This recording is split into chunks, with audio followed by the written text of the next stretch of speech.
Everyone, आज हम लोग एक न्यू टॉपिक स्टार्ट करने वाले हैं एरे। तो एरे के आज हम लोग टाइप्स भी पढ़ेंगे कि टाइप्स ऑफ एरे कौन कौन से हैं और ऑपरेशंस जो हम एरे पे अप्लाई करते हैं वो ऑपरेशंस पढ़ने वाले हैं कि कौन कौन से ऑपरेशन हम एक एरे पे अप्लाई करते हैं। सबसे पहले हम देखते हैं कि एक एरे होता क्या है एक्चुअली, जो कि हमको कोडिंग में भी यूज़ करना है और एज अ कोडर हमें एरे का नॉलेज होना चाहिए। जब हम बहुत सारी वैल्यूज स्टोर करवाते हैं तो हमें एक एरे की ज़रूरत पड़ती है। तो एरे क्या होता है? एरे एक लीनियर डेटा स्ट्रक्चर है और एरे का काम होता है बहुत सारी वैल्यूज़ वो एक साथ अपने अंदर स्टोर करवा लेता है, लेकिन जो सेम डेटा एलिमेंट होते हैं वो ही हम एक एरे में स्टोर करवा सकते हैं। अब एरे एक लीनियर डेटा स्ट्रक्चर है जो कि सेम डेटा टाइप के एलिमेंट्स को स्टोर करवाता है। सेम टाइप के डेटा एलिमेंट को ही एक एरे अगर कोई जो ग्रुप है, ग्रुप ऑफ एलिमेंट्स जिसमें स्टोर करवा सकते हैं वो है हमारा एरे। सेम टाइप के जो एलिमेंट्स है सेम डेटा टाइप के। अब डेटा टाइप क्या होता है? देखो, डेटा टाइप मतलब मैंने आपको लास्ट वीडियो में भी बताया था जिसमें मैंने इंट्रोडक्शन बताया था डेटा स्ट्रक्चर और एल्गोरिथम का, कि इंटीजर होते हैं, कैरेक्टर, फ्लोट, ये सारे डेटा टाइप्स है जो हेल्प करते हैं उनकी वैल्यूज़ को स्टोर करवाने में। इसीलिए हमें डेटा टाइप की ज़रूरत पड़ती है। और एरे की ज़रूरत क्यों पड़ती है हमें, कि इसका एक एग्जांपल लेते हैं, हम एग्जांपल से समझते हैं कि फॉर एग्जांपल मेरे मार्क्स है मैथमेटिक्स में, मेरे मार्क्स आए हैं 85 और मुझे वो अपने मार्क्स स्टोर करवाने हैं। तो 85 एक इंटीजर है तो सिंपली मैं मार्क्स के लिए m का यूज़ करके इंट m इक्वल 85 स्टोर करवा दूँगी। पर अगर सिर्फ मेरे मार्क्स थे तो मैंने स्टोर करवा दिए। बट अगर मैं बोलूँ कि मेरे क्लास में 120 स्टूडेंट्स हैं और उन सब के मार्क्स मुझे स्टोर करवाने हैं तो मुझे 120 टाइम्स इंट मार्क्स लिखना पड़ेगा और अलग अलग वेरिएबल डिफाइन करना पड़ेगा। तो ये काफ़ी बड़ा काम हो जाएगा, बर्डन टाइप हो जाएगा। इतना सारा काम करने के लिए मुझे बहुत सारा टाइम लगेगा और इस काम को रिड्यूस करने के लिए जितना टाइम लगेगा इस काम के लिए, वो टाइम बचाने के लिए हम क्या करते हैं? एरे का यूज़ करते हैं। एरे में बहुत सारे एलिमेंट, अब सारे अगर पूरी क्लास के भी इंटीजर्स हमें स्टोर करवाने हैं तो हम एक एरे में वो सारे इंटीजर्स स्टोर करवा सकते हैं। बस हमें इतना करना होता है कि जो एरे का साइज़ है वो हमें पहले से डिफाइन करना होता है। जब भी हम एक एरे बनाते हैं तो उसका साइज़ हमें पहले से बताना होता है कि इतनी मेमोरी का एक एरे हमको चाहिए या इतनी मेमोरी हमको चाहिए इतनी चीज़ें स्टोर करवाने के लिए। तो वो साइज़ हमें बताना ज़रूरी होता है। और हम इंटीजर के लिए बना रहे हैं, कैरेक्टर के लिए बना रहे हैं, ये डिफाइन करना भी इम्पॉर्टेंट होता है।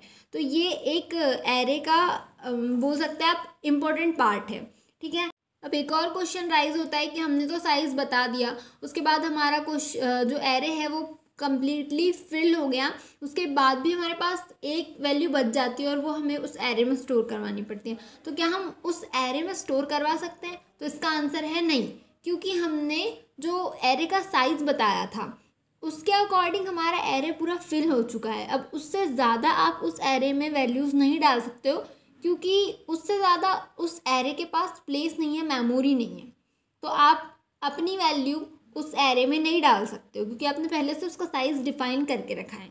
और एरे की एक बहुत अच्छी बात होती है कि वो बहुत सारे मल्टीपल आइटम्स, मल्टीपल डेटा वो एक साथ स्टोर करके रख सकता है और एक ही नाम से हम उसको रिप्रेजेंट भी सकते हैं और करते भी है, ताकि हमें एक नया इंटीजर बनाने की आवश्यकता नहीं पड़ती।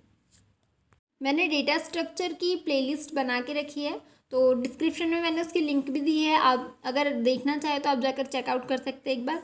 अब यहाँ पर हमने एरे पढ़ा और लीनियर डेटा स्ट्रक्चर क्या होता है, क्योंकि एरे भी एक लीनियर डेटा स्ट्रक्चर ही है तो हम थोड़ा सा लीनियर डेटा स्ट्रक्चर के बारे में जान लेते हैं। लीनियर डेटा स्ट्रक्चर का काम होता है कि जो जितने भी डेटा या इन्फॉर्मेशन उसको प्रोवाइड की गई हैं उसका काम, लीनियर डेटा स्ट्रक्चर का काम होता है उनको एक लीनियर सीक्वेंस में अरेंज करना, मेनली ये काम होता है। और एरे भी वही करता है कि जितनी इन्फॉर्मेशंस होती है उसके पास में या जितना डेटा होता है वो एक सीक्वेंस में लीनियरली उसको अरेंज करके रखता है। अब यहीं से हम बात करते हैं एरे कितने टाइप के होते हैं। तो अभी हम लोग 1 डायमेंशनल और 2 डायमेंशनल पढ़ रहे हैं। 1 डायमेंशनल एरे में क्या होता है, जिसको हम 1D एरे भी बोलते हैं।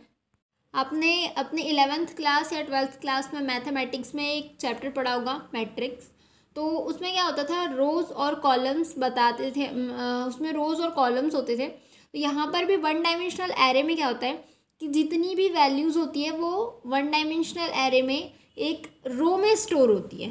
एरे समझने के लिए हम एक ऐसा एज्यूम करते हैं कि एरे एक कंटेनर है जिसमें हम बहुत सारा सामान रख रहे हैं, क्योंकि एरे का भी काम वही होता है। तो हम एक बॉक्स बनाएंगे। अब हम इसमें एलिमेंट्स रख रहे हैं, स्टोर करवा रहे हैं, तो हम यहाँ पे एलिमेंट्स रख देते हैं 3, 5, 7, 9 और 11। ये हमने कुछ एलिमेंट्स में स्टोर करवा दिए। अब आप लोग सोच रहे होंगे कि ये जो हमने लिखा है 0, 1, 2, 3, 4 ये क्या है। तो ये जो है हमारा इंडेक्स होता है। ये क्या होता है, इंडेक्स होते हैं। अब इंडेक्स का क्या काम होता है, तो इंडेक्स ही हमें बताते हैं कि जो हमारा एलिमेंट है वो कौन से मेमोरी लोकेशन पे स्टोर है। फॉर एग्जांपल यहाँ पे जो 3 है वो 0 मेमोरी लोकेशन पे स्टोर है, जो 11 है वो 4th मेमोरी लोकेशन पे स्टोर है। तो ये इंडेक्स की हेल्प से ही हम पता करते हैं कि हमारे एलिमेंट कौन सी मेमोरी लोकेशन पे स्टोर है। एलिमेंट एक रो में ही स्टोर होते हैं क्योंकि इसका नाम ही है 1D एरे। और अगर हम 2 डायमेंशनल एरे की बात करें तो उसमें रो और कॉलम दोनों होते हैं, पर यहाँ पर सिर्फ एक रो होती है जिसमें सारे एलिमेंट्स स्टोर होते हैं। अब ये इंडेक्स है और ये जो हमने एरे के अंदर इन बॉक्सेस के अंदर स्टोर करवाए हैं ये हैं हमारे सारे एलिमेंट्स। डेटा टाइप जो एलिमेंट थे जिनकी हमने बात की थी, जो हम एरे के अंदर सेम टाइप के स्टोर करवाते हैं, तो यहाँ पर आप देख सकते हो सारे एलिमेंट सेम टाइप के हैं और ये हमारा इंडेक्स है। तो बस यही था हमारा 1D एरे। अब हम 2D एरे समझते हैं कि 2D एरे क्या होता है। ये हमारी रो हो गई और ये कॉलम हो गए।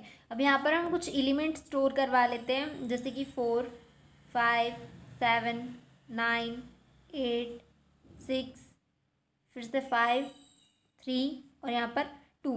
तो ये हमने एलिमेंट स्टोर करवा लिए। अब अगर हम इंडेक्स की बात करें कि यहाँ पर इंडेक्स कैसे होता है, तो देखो इंडेक्स यहाँ पर होगा 0, 1, 2 और यहाँ पर भी 0, 1, 2।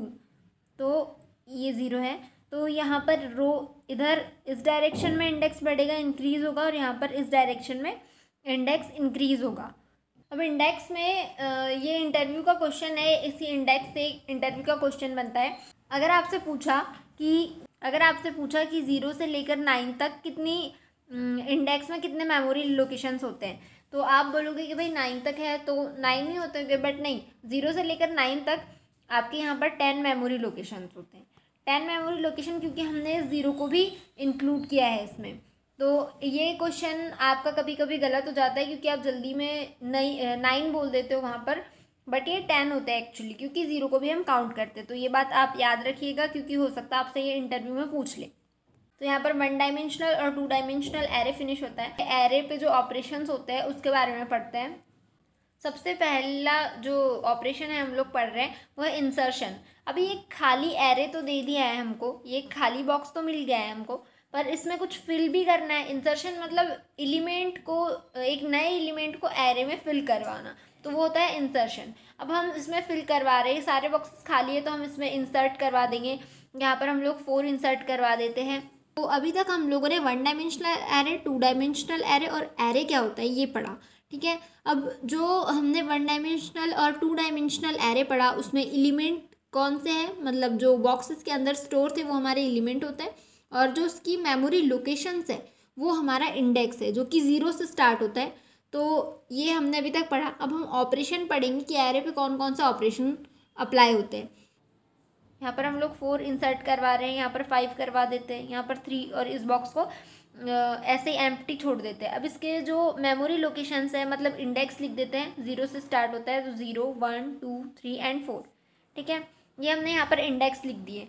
अब इंसर्ट तो हमने वैल्यूज़ करवा दी, फर्स्ट ऑपरेशन हो गया कि भाई इनको इनके घर में हमने रख दिया है। मतलब यही है कि ये एक हाउस है और ये जो 4, 5, 3 है एक फैमिली के मेंबर्स है, तो हमने इनको अपने अपने रूम में शिफ्ट करवा दिया।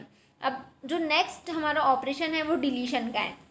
डिलीशन में क्या होता है, हमें कोई एलिमेंट डिलीट करवाना होता है। अब डिलीट करवाने की ज़रूरत क्यों पड़ेगी हमको, डिलीट करवाने की ज़रूरत तो तभी पड़ेगी ना कि हम यहाँ पर 6 और 7 यहाँ पर एलिमेंट फिल कर देते हैं।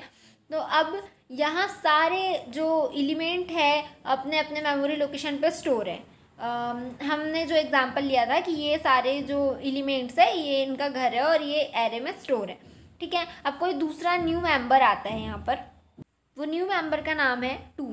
अब 2 बोल रहा है कि भाई मुझे जाना है 6 की प्लेस पे और मुझे तो यही वाला रूम चाहिए, मुझे तो यहीं रहना है। तो फिर उस सिचुएशन में क्या करेंगे, तो भाई ठीक है तुम झगड़ा मत करो, तुमको हम 6 की ही प्लेस पर डाल देंगे, ठीक है। तो इस 6 को यहाँ से हमें क्या करना पड़ेगा, हटाने के लिए डिलीट करना पड़ेगा, इस 6 एलिमेंट को ही हमें डिलीट करना पड़ेगा। तो हम इस 6 को डिलीट कर देंगे और यहाँ पर हम डाल देंगे 2 को, ठीक है। ये हो गया हमारा डिलीशन का प्रोसेस कि एक एलिमेंट को निकाल के दूसरे एलिमेंट को उसकी प्लेस पे रखने के लिए, क्योंकि अगर सारे जो बॉक्सेस है एरे के या सारे जो मेमोरी लोकेशंस है वो अगर फील्ड है, तो उस प्लेस पे दूसरे एलिमेंट को डालने के लिए हमें उस एलिमेंट को डिलीट करना पड़ता है। अब हम लोग बात करते हैं सर्चिंग की। तो उसके लिए मुझे पहले यहाँ पर जो एलिमेंट्स है वो सीक्वेंस वाइज लिखने पड़ेंगे, ठीक है। यहाँ पर मैंने एलिमेंट्स लिख दिए हैं। अब हम लोग सर्चिंग ऑपरेशन पढ़ने वाले। तो सर्चिंग में क्या होता है, जब भी हम कोई एलिमेंट इनपुट दे रहे हैं एक एरे को, वो उसमें स्टोर हो रहा है किसी लोकेशन पे, कोई भी लोकेशन पे स्टोर हो सकता है। तो अब ये पता करने के लिए कि वो कहाँ उसकी लोकेशन क्या है और वो कहाँ पर स्टोर हो रहा है, उस एलिमेंट को फाइंड आउट करने के लिए हम सर्चिंग एल्गोरिथम लगाते हैं। तो एक तो बाइनरी सर्च होता है और एक लीनियर सर्च होता है। तो लीनियर सर्च में क्या होता है कि जो हमारा एलिमेंट जिसको हम फाइंड आउट कर रहे हैं, तो हमारा एल्गोरिथम एक तरफ से सारे एलिमेंट्स से मैच करते हुए चलता है। सबसे पहले वो 5 को चेक करेगा, देन वो 8 को चेक करेगा। फॉर एग्जांपल हम फाइंड आउट कर रहे हैं 10 फाइंड आउट कर रहे हैं, तो जो लीनियर एल्गोरिथम है, लीनियर सर्च एल्गोरिथम, वो क्या करेगा, वो सबसे पहले एक एक एलिमेंट से मैच करते हुए चलेगा। सबसे पहले वो 5 से मैच करेगा, देन वो 8 से मैच करेगा, देन 9 से, देन 10 से। तो हमें 10 तक पहुँचते पहुँचते पूरे 4 एलिमेंट्स को चेक करना पड़ेगा और उसमें ज़्यादा टाइम लगेगा। अगर हमारा एलिमेंट सबसे लास्ट में हुआ और ये अभी सिर्फ 4 तक है, तो हम लोगों ने चेक कर लिया यहाँ से लेकर यहाँ तक। पर अगर ये सीरीज़ या ये एरे बहुत बड़ा होता तो हमें काफ़ी टाइम लगता इस 10 को फाइंड आउट करने में। तो इसको ईजी करने के लिए हमारे पास बाइनरी सर्च होता है। अब बाइनरी सर्च क्या करता है, सबसे पहले चेकआउट करता है कि हमने अगर नंबर लिया है, हमने नंबर लिया है 10, तो जो 10 नंबर है हमारा, अब वो चेक करेगा पहले जो एरे है उसमें 10 से बड़ी मतलब सबसे पहले तो हाफ से 2 पार्ट में कर देगा इस एरे को। तो ये 5 जो इसमें बॉक्सेस हैं, तो ये यहाँ से ब्रेक हो जाएगा, तो ये 2 पार्ट्स हो जाएंगे, एक पार्ट इधर और एक पार्ट इधर। यहाँ पर हमारे 2 पार्ट बन गए। अब बाइनरी सर्च एल्गोरिथम क्या करेगा, चेक करेगा जो हमारा नंबर है, जैसे कि 10 है, तो यहाँ पर 10 जो है वो 9 से बड़ा है या 9 से छोटा है। अगर वो 9 से बड़ा है तो हमारा एल्गोरिथम इस डायरेक्शन में चेक करेगा, और अगर वो 9 से छोटा है तो हमारा एल्गोरिथम इस डायरेक्शन में चेक करेगा। अब क्योंकि जो हमारा नंबर है वो 9 से बड़ा है, तो फिर हम इस डायरेक्शन में चेक करेंगे। तो जो 10 है हम फिर फर्स्ट एलिमेंट हम चेक करते हैं 9 के बाद, तो यहीं पर हमें 10 मिल जाता है। तो बाइनरी सर्च में क्या होता है कि ये सबसे पहले तो इस पूरे जो एरे है इसको 2 पार्ट में डिवाइड कर देता है, और डिवाइड करने से हमारा एलिमेंट फाइंड आउट करना बहुत इजी हो जाता है। तो ये थे हमारे कुछ ऑपरेशंस, और एक ऑपरेशन अभी भी बचा है सॉर्टिंग का। सॉर्टिंग में क्या होता है कि सारे जो एलिमेंट हमने इनपुट करवाए हैं उनको एक ऑर्डर में मेंटेन करना, उस प्रोसेस को हम सॉर्टिंग बोलते हैं। तो यहाँ पर हमने अभी तक पढ़े इंसर्शन, डिलीशन, सर्चिंग और सॉर्टिंग, ये सारे ऑपरेशंस हमने पढ़ लिए। यहाँ पर हमारा एरे टॉपिक फिनिश होता है। अब नेक्स्ट वीडियो में हम लोग कवर करेंगे लिंक्ड लिस्ट, डेटा स्ट्रक्चर और एल्गोरिथम का सारा जो कोर्स कंटेंट है, वीडियो कंटेंट है, मैं इस चैनल पे अपलोड कर रही हूँ, और सी लैंग्वेज से रिलेटेड भी मैं यहाँ पर पढ़ा रही हूँ। तो अगर आप डेटा स्ट्रक्चर एंड एल्गोरिथम पढ़ना चाहते हैं तो चैनल को सब्सक्राइब कर लीजिए। वीडियो अच्छी लगी तो लाइक कर दीजिए। Thank you for watching this video.